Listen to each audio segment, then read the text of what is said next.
Good morning. Welcome to Sunnyside Journals. I'm Catherine, and I'm starting off my day here, and I thought, well, let's turn on the camera right now, and we'll do 30 minutes as ever, as my phone allows. Oh, let me turn on my timer because, you know, I talk too much. There we go. So, I think I'm ready. I think I'm ready to step away from the journal and say this baby is done. So actually, I was going to sit down here and film the flip through for this one. It's volume 2 of the World Book Encyclopedia from 1929. And then I realized that I had said I was going to make 2 Raggedies to put into this book, and that I would do one off camera and then I would do the second one on camera. And what happened was I made the first one and it actually turned into a journaling board, which I like, for me, much better. And I also realized that 2 in this book would be overkill, so I actually didn't make the second one. So I thought what I'd do with this little video is simply, as long as you don't mind, just walk you through what I did with in creating this journaling board. It was very simple, and any crafty person is going to look and see what I did and go, oh yeah, I know how she did that. But to make up for the unfulfilled promise, here we are. But before we get started, you know what? I wanted to solve the mystery of the crystal thing that I found the other day. This thing. If you remember when I went thrifting the other day, I found this thing. I want it for the smaller parts of these, I'm calling them crystals. They're glass, but I'm glad they're glass because I've seen these before and they're plastic. So these actually really are glass, and I like these smaller ones. So I haven't taken it apart yet, but I remember I was looking at it. Oh, jeepers, it's falling apart. I was looking at it and trying to figure out how on earth could this be a light fixture, because it looks like it's a light fixture. Usually when crystals are hanging strung together like this, it's because a light is shining through them, and you know, it looks very pretty. And then I figured it out. And I actually figured it out from the light in my room. And anyone who has a house that's built, you know, probably within the last 20 years will know what I'm talking about. I hope it's not just my area of the world that calls them this, but where I live, builders use them a lot to just pop into ceiling fixtures in bedrooms and such when they're building a house. And a lot of people are very tired of looking at them because they're inexpensive. They can be put in, and then you buy your house and you replace the fixtures and personalize your home. But where I live, we call them boob lights because it looks like there's a boob on your ceiling. And I realized that this is an elegant boob light. If you think about it, there's the nipple. Duh. That's quite a nipple this lady has.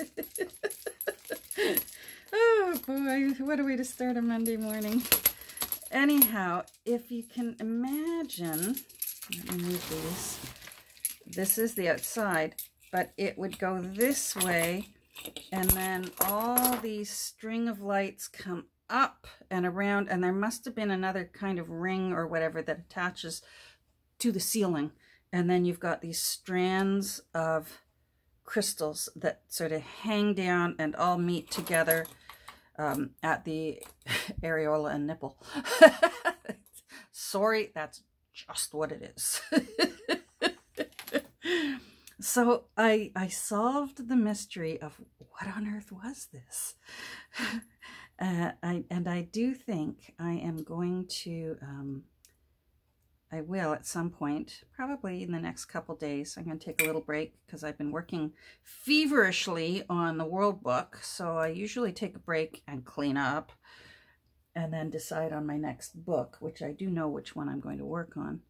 But I'm going to take it apart because I believe I want these 3 strands strung together.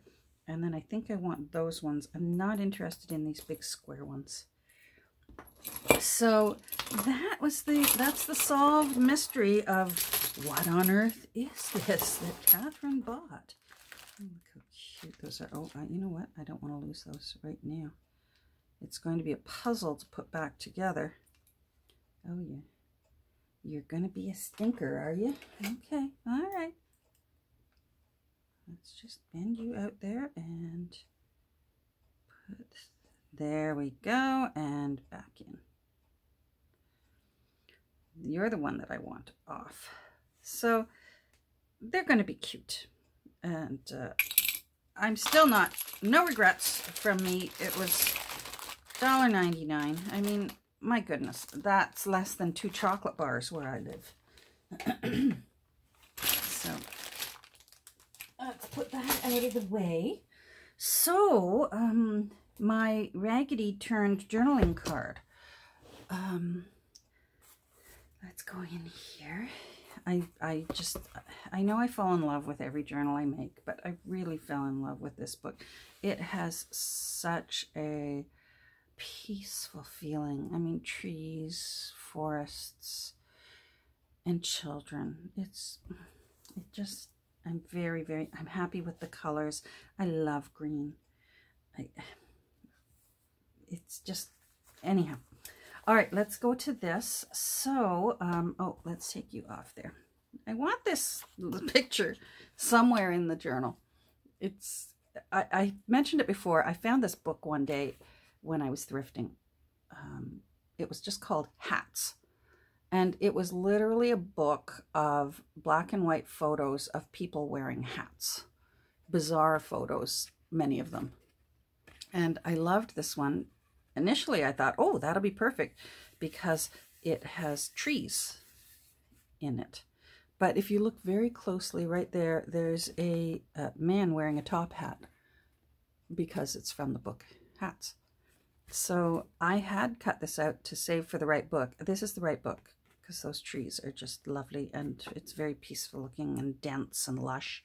And then that just happened to be center of the back and I just love it. You know, are you seeing the forest for the trees? Anyhow, so for the time being, I've just clipped it there. And the new owner can do with that what they will. So let me get this book out of the way. Without the journaling board in the center, it's just a lovely, elegant book. It's not frilly, which is what I like. It's got these older ties. I don't want to give away too much because I'm going to do a flip through. Probably, maybe later on today, I'll get the flip through. Boy, there's a tongue twister. Filmed. It actually takes quite a while when you sell in Etsy because you know, I like to do a flip through. Some journal makers don't. They just do photos, but I do like to do a flip through. Because I often have lots of questions afterwards. So the flip through answers a lot of those questions. And then you have to take photos and, you know, Etsy allows you to post 10 photos. So I got to do a paparazzi session with this baby. And then of course set up it's quite a thing to set up the listing. So the whole process can often take me at least a full day of doing the photos, the videos, the setup, and all that. So I do think some people have been asking about this book, and I do think I'm still probably maybe 2 days away. I don't know yet. So the journaling board, which I'm so happy with. Initially, I had thought, of course, now where did I put it? Oh, here we go. Initially, I thought I was going to do 2. I've already crowded myself. Initially, I was going to do 2 and put 2 in. you know what, I need to stop and give Nick the Booksmith credit and kudos for her original idea of this. I have been in love forever with her forest lore journals that she did a while back. I'll put the link down below so you can go and look at these journals and gush over them. They're so beautiful. They're such peaceful journals, and they just really spoke to me. And I loved, she created 2 raggeties to go into the journal. Here, I keep tying this in a bow and I might as well leave it undone. So she made 2, and she used, and her raggeties, and there's a lot of different definitions for a raggedy. Sometimes it's just considered a insert that sticks into a journal or a book, but it has, the edges are so raggedy that it flows out over the cover edges of the book, and it just, to those of us who think it's pretty, it's pretty. But they can have various functions. Nick's is a little file folder. You can tuck little loose ends and things, keepsake things, into her raggedy. And she made her raggeties using eco-dyed paper. She makes this beautiful eco-dyed paper. And so the leaves around the edges are actually cut out of her eco-dyed paper, the leaf impressions that were left. And then she was able to also sew twigs, like real twigs. And on one of the raggeties, I believe she had a dried poppy pod from her own garden. And they're just beautiful. These journals that she created. I actually have this video bookmarked, and I go back to it for, just for inspiration. So, and I thought I want to do my tip of the hat, since this book, as soon as I figured out that this book was going to have a tree theme to it, just a little teensy tree theme. I don't like to dominate my books too much. Just a teensy tree theme. And I'm full of tongue twisters this morning. And I immediately thought of Nick's Forest Lore journal. So first and foremost, this was not my idea, although I've changed it up and personalized it for me, which is something every artist does in the art community. We take inspiration from other artwork we see and we make it our own, but we always give credit to the original artist. And but then, you know what, I do feel that this is enough my own, that I'm really, really happy, and I will absolutely do this again. I'm so pleased with it. So what I initially was going to do too, a B for beach and a C for child's, which is the 2 words on the encyclopedia. This is enough. This would be overkill. So I will save this for another journal someday. These are just some file folder dividers that I found at a thrift store one day. I was lucky enough to find two full packages of them, and I'm just only partway through the first one. So I've got lots of life left in these. It's really thick, sturdy cardstock. And they weren't file folders. They're dividers that would go into a filing cabinet. And I just, so I cut it down, obviously.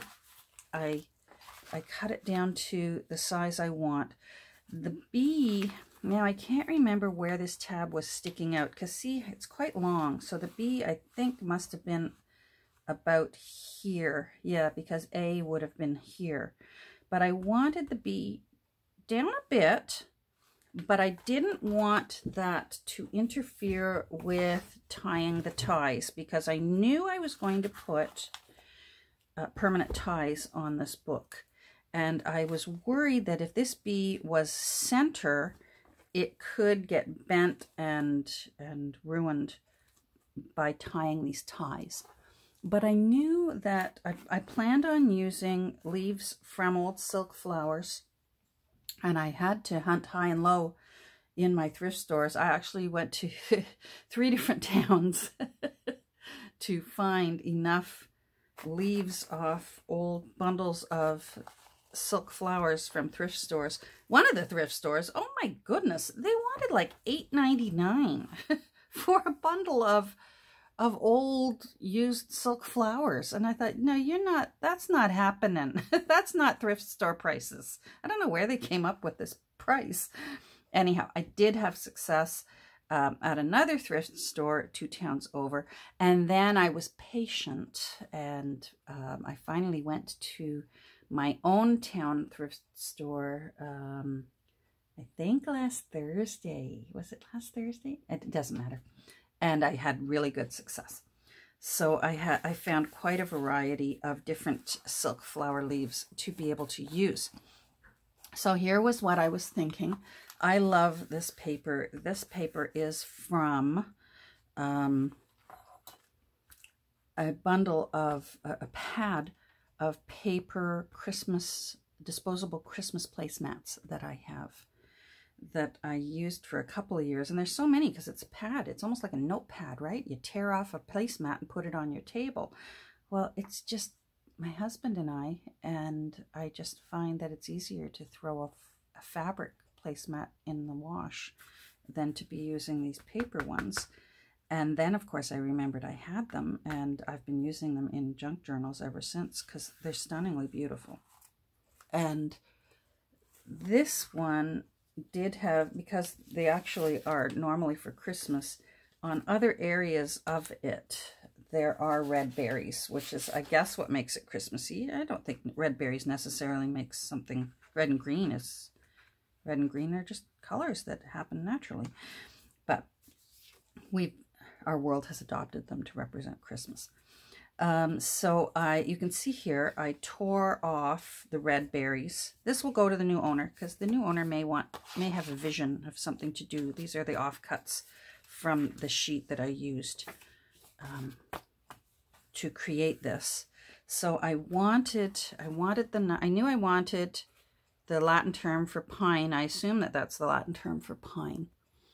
And 1878, and then I loved this postmark here, and I loved this J, and then I later found this, and I knew it had to go in because I had this this 1930s science book, and that had to go in. There's an illustration in the book that I'll point out during the flip through that is from this 1930s science book. So that had to go on there. And then I just found just some old music. This is from 1933. And someday I'll wander back. And I thought, that's sort of how you feel when you don't live in a forest. You have to wander back to the forest. Or sometimes when you're thinking about children, you wander back in your memories. So I thought that was kind of appropriate. So what I did was I purposefully made this side completely smooth, so that if you're going to use it as a writing board, here's how they work. You find the page you're going to write on, and you put it in behind, and it gives you a firm surface. So when you're writing, it's not soft and mushy the way pages normally are. It gives you some firmness for writing on. I just love this idea, because then if you're not a frilly edged kind of person, or frilly edges get in your way, this is removable. I can see making these with lace or with fabric ruffles or other kinds of fun things. The possibilities are just endless. So I purposefully left this side completely flat so that as a writing surface, it is it's functional. And let me put that away. So, but then I still wanted to have fun. So I made this side a little bit more textury. And there's no other lace in this book except for this old lace here. And this, it looks like old hand crocheted lace. And it naturally is already falling apart. It's so old, and I love that. And then this is, of course, my zombie bridal lace, because it's from the 70s. But I love it. It tea-dyes so nicely. And those little, they just look like little forget-me-nots. I love them. So, and then I I put a tea-dyed ruffle here, and then I sewed some jute down the center of it. And I sewed it, I was channeling my inner Jessie Chorley. I don't know if any of you follow Jessie Chorley. I discovered her in that magazine, and now the name of the magazine is escaping me. It's a magazine devoted to creative women's workspaces. And they did an article on Jessie Chorley. She does a lot of needlework, and she has a little shop in London. And you know what? I'll put a link to her down below to her Instagram account. Not sure whether she has a YouTube account or not, but she posts frequently in her Instagram, and she loves old vintagey things, but she also makes these very creative, unusual needlepoints. And so I was, and they are purposefully kind of rough looking needlepoints. It gives them character. I love them. So this is my channeling of my inner Jessie Chorley here, because I just wanted it to have a little bit of a natural, rugged look to it. And then of course it just needed a little something. So I have this little charm that is, it's a little tarnished gold feather. It looks like it was shiny gold at one point, but I like it better like this. And then I just put it on a rusty bulb pin for now. Oh, I'm getting messages here. Oh, it's my phone reminding me that I have a FaceTime call with my mom this morning. So actually in about 25 minutes. So there we go. That timer is useful for other things. So how I did this, I found I had to be very careful. So the first thing I did, sorry, I'm jiggling things. There we go. I measured out the size I wanted. I inked around the edges as ever, both sides fully inked around the edges. And then I laid down the collage that I wanted on this side. And I thought someone might want to keep some notes on this side, so I using my aerosol glue, because I wanted it really, really as smooth as possible. I laid down some tea-dyed binder paper. There, I actually left the holes in it. You can see that there's along here, but they got kind of buried under the leaves. Now, in order to have this side smooth, I glued the leaves on this side and laid them down. I imagined it always going in and out this way, but it doesn't really have to. If you prefer this side, flip it that way and it can go in that way. And it actually gives you a bit of a different look, because then you'll be able to see the jute, you'll be able to see the lace, and that's equally pretty. And it doesn't make any difference. So you can change the look of the book simply by doing your journaling board, your raggedy journaling board, two different sides to it. And then what I did was I prepared some silk flowers. I found, like I said, I found a few of these here and there. Here's some of those dreadful ones that you know what? You just never know what you can use a pansy for.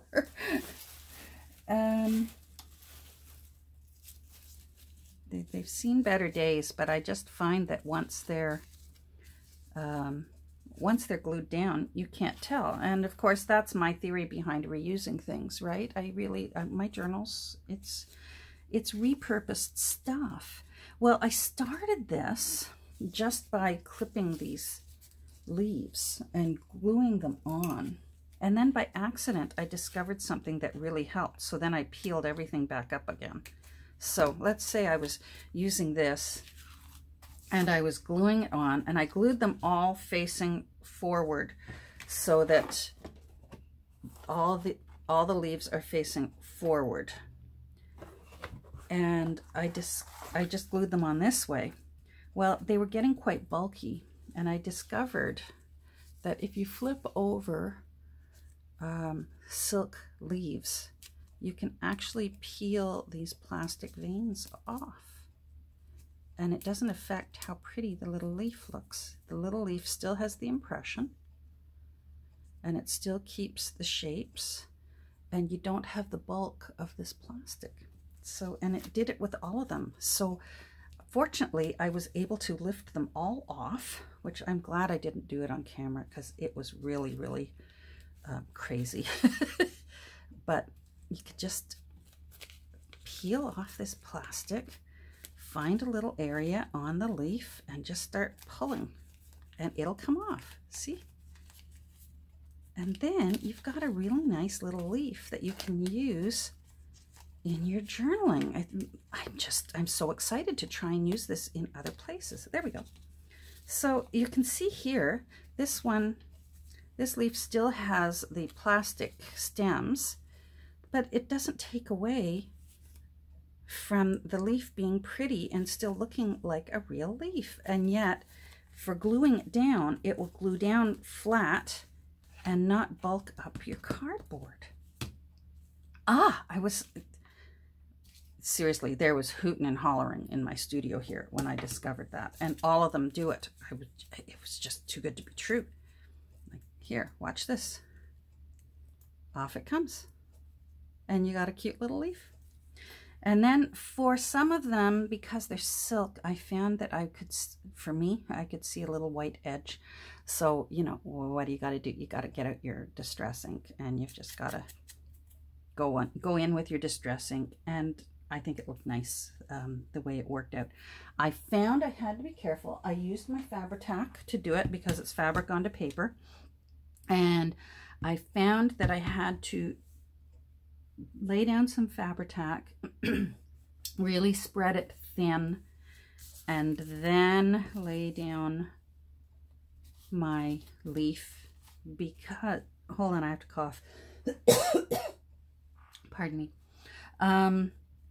I found that this is such thin fabric, the Fabri-Tac wanted to soak through it, and it didn't look nice at all. So if I can give you any advice, if you're going to give this a try, just swipe your Fabri-Tac so that there's no glops, and then lay it down. And then I just basically started layering like this. Imagine that one has the plastic taken off, and I just started layering these. So this is the wrong side, but they're so pretty you wouldn't really know. It still just looks like pretty leaves. But when I was done, these are all the wrong side. I did want some to be pleasing to the eye, so I did put a few of those little ones right side up on this side. So I took a few of these little guys, and then I glued them down that way. So you see what I mean, how that works. And then, of course, as ever, I sewed the jute onto this fabric ruffle that I had created. And I just did that by hand with a needle and sort of an upholstery type thread. It's a little thicker than regular sewing thread because I really wanted it to show, but it's not embroidery floss. And I glued that on, and I wanted it a little rough looking. And then I glued down this little swatch of this beautiful old lace. And it was already that color. I didn't have to tea dye this lace, but the 70s zombie bridal lace is tea dyed. And those I glued those in place, and then I found the right charm to hang on there. And that's really how it all came to be. And it was really by guess and by golly. So you can see it is somewhat different. I still adore NYX, and now I'm inspired to try my own hand at making eco-dyed paper. But I'm going to have to raid some family and friends' gardens because I kill plants and I don't have any. The only flower I can't kill is my canna lilies right now. And that's all I've got as far as flowers. So I don't have any daisies and all those kinds of things that the gifted eco-dyers use. So I think I'm going to have to put out the call to my kids and to friends in town here to see if I can raid their gardens. And maybe I'll give it a try, because I love that Nyx was made out of paper, and she actually cut some leaves out of green paper, and I love that hers had natural twigs. And the poppy pod, I could have done that. I purposefully didn't, and I'll tell you why. It's actually because most of my journals, when they go to their new home, oh, there we go. Yes, I know, dismiss. Most of my journals, when they go to their new home, it's usually, thank you very much, the United States. And I am concerned. I know there are laws about taking natural things over the border, soil samples, wood, things like that, where there could possibly be, you could possibly be importing or exporting a pest. I mean, that's how I've been complaining about the Japanese beetles in our yard. That's how we ended up with Japanese beetles here in North America. They have no known enemy here, because in Japan, they actually have enemies that keep them under control. We have nothing here that's keeping them under control, and they're ravaging our crops. My flowers is nothing compared to what these Japanese beetles are doing to our crops over here. So I would have loved to have put some twigs on this, and perhaps if a Canadian ends up adopting this journal, I will do that, because I could ship within Canada with the tweaks on it. But it could not go down to the US. Or maybe the new owner will, you know, my journals, as ever, I always say, make the journal your own. I get it started for you, but I fully intend that these journals evolve into something even more beautiful and even more creative when the new owner starts making it their own. So, and it's such a nice firm. I always like to put one of these in. So I just thought, isn't that perfect right there? Again, that can go wherever they want. So for now, the forest for the trees is on there, and then it just goes anywhere in the center. I'm so in love. I am so in love with my raggedy journaling board. So there you go. That's how, I hope that makes sense. If you have any questions, please write them down below, and we can get a little conversation going about what it is that I did with this. So thanks for visiting with me for 30 minutes. Boy, it just blows by like that. I really appreciate that you take time, especially if you're still here listening to me. Wow, my hat's off to you. Thank you so much. Have a great day, everyone. I'm going to finish up here because my phone's going to ring any second, and it's going to be my mom. So I'll talk to y'all very soon. Take care, everyone. Bye.